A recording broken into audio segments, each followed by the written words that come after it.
ராகுல் மார்னி டைரக்ஷன்ல ரீசெண்டா டிஸ்னி பிளஸ் ஹாட் ஸ்டார்ல பிரீமியர் ஆகி இருக்கிற சீரீஸ் தான் யாக்ஷினி. இந்த சீரீஸ்ல நம்ம வேதிகா தான் நடிச்சிருக்காங்க லீட் ரோல்ல. வேதிகா ஃபர்ஸ்ட் சீரீஸா ஓடிடில டெபியூட் ஆகியிருக்காங்க இந்த யாக்ஷினி சீரீஸ்ல. இந்த யாக்ஷினி சீரீஸ் மொத்தமா 6 எபிசோட கொண்டிருக்கு. ஒரு எபிசோடும் 30 மினிட்ஸ் கிட்ட ரன் ஆகுது.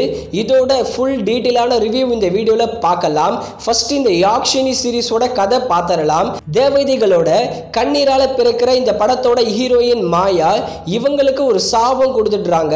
என்னன்னா 100 ஆண்களை இவங்க சாவடிக்கணும்.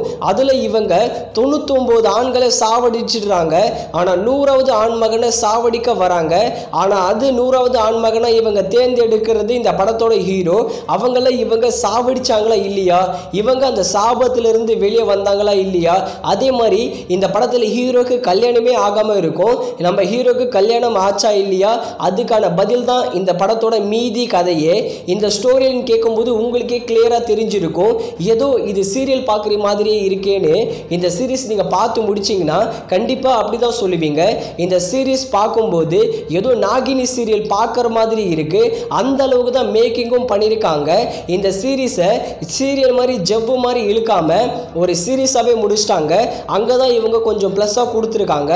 இந்த சீரீஸ் ஹாரர் ஃபேண்டசி காமெடி கலந்த ஒரு சீரீஸ் தான். ஆனால் எல்லாமே ஒர்க் ஆயிருக்கான்னு கேட்டிங்கன்னா எதுவுமே ஒர்க் ஆகலை. ஹாரர் எலமெண்ட்ஸ் எல்லாமே சுத்தமாக ஒர்க் ஆகலை. ஒன்லி மேக்கிங் மட்டும்தான் நல்லா இருக்கே தவிர மற்றபடி இந்த சீரீஸில் சொல்ல ஒன்றுமே இல்லை. சரி, பார்க்க ஒன்றுமே இல்லை, நான் இந்த சீரீஸை பார்க்கலாமான்னு கேட்டிங்கன்னா கண்டிப்பாக இந்த சீரீஸை நீங்கள் ஒன் டைம் ட்ரை பண்ணலாம். நீங்கள் சீரியலை பார்க்குற மாதிரி தான் இருக்கும் இந்த யாக்ஷினி சீரீஸு. இந்த யாக்ஷினி சீரீஸ்க்கு சினிமா ரசிகன் தர ரேட்டிங் 5க்கு 2.75 கொடுக்கலாம். அதுக்கு ஏற்ற சீரீஸ் தான் இந்த யாக்ஷினி.